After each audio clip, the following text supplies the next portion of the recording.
About 40 years after Jesus was crucified, the Romans came, as you know, and destroyed completely the great temple in Jerusalem. So we don't have any idea really what it looked like except from people's verbal accounts. But we do know that over the entrance to the temple, there was a gigantic grapevine carved in gold. The bunches of grapes were 5 feet high. I'm sure it was very high up on the wall, because you know what would happen if you left gold down that low where people could take it. It must have been magnificent up above the door of the temple.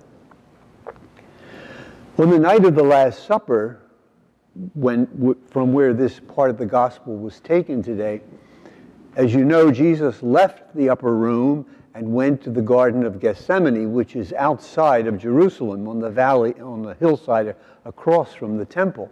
And so it seems that as he was going by and the full moon of the Passover was shining on this gigantic grapevine with these great clusters of grapes in gold, it must have been magnificent. And he looked up and he must have said, "I am the vine." That's just decoration. I am the vine. I have been planted here in the midst of all of you to bear fruit. And you are on the vine. You are the branches of myself, who am the trunk coming up out of the earth. Have you ever seen a vineyard?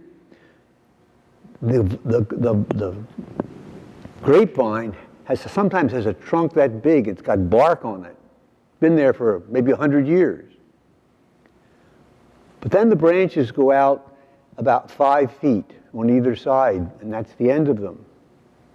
And if you've ever seen a grapevine that hasn't been cared for, you know that every year the vine just keeps going. If you planted one here on this property, in about 5 years, it would be in Lumberton. It just moves that fast, really. But the only part of the vine that bears fruit is the very tip end, the new growth. That's why in a vineyard, every winter, it's all cut back to the main trunk, except for a small piece with a few new growths, which are then trimmed off, so that all the fruit of the vine is in this one place and in abundance. And that's the image that Jesus is using here.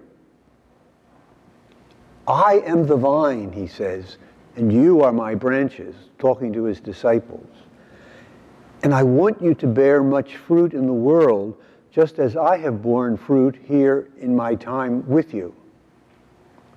What a tremendous privilege and what a tremendous obligation for us. But what is the fruit that he's looking for? Well, I think it's several things. I think it's our happiness, first of all. He knows if we're left on our own, we're miserable. And so he unites us to himself and thus to the Father and says, I have come that you may have life and have it abundantly. Not just little making it through, but having it in abundance. And I have come to show you what love is all about. Because that's where our main problem is, isn't it, in this world? We don't get love right.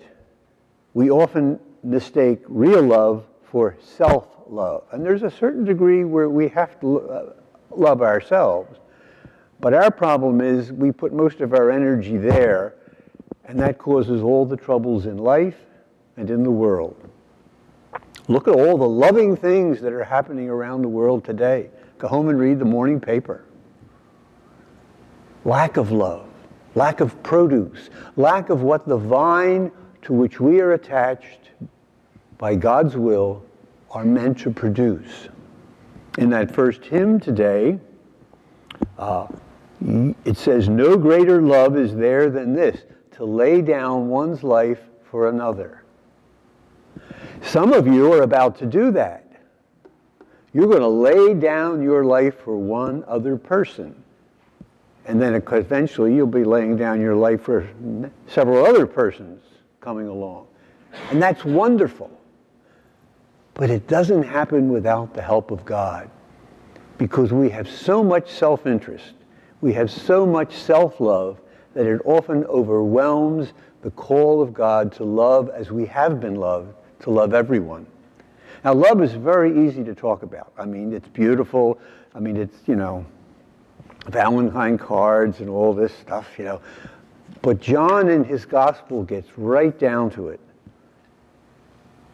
John tells us that love must work itself out through our fingertips.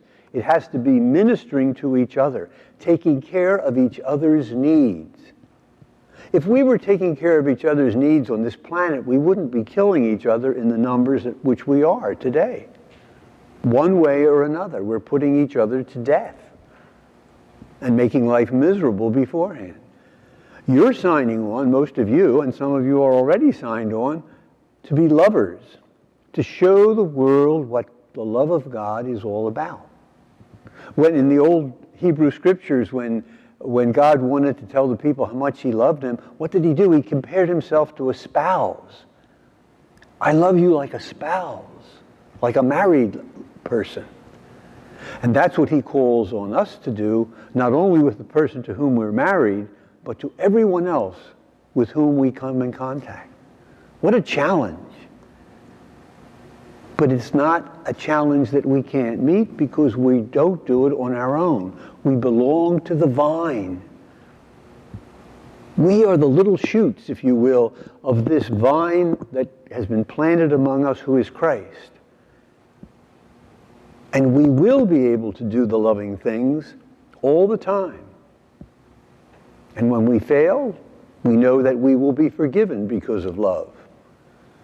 So accept the challenge not only of marriage, but also the challenge of baptism, which means that we have been placed here to continue the ministry of Jesus to our world, which is a ministry of love, which works itself out in concern and care and ministry and to the needs of other people.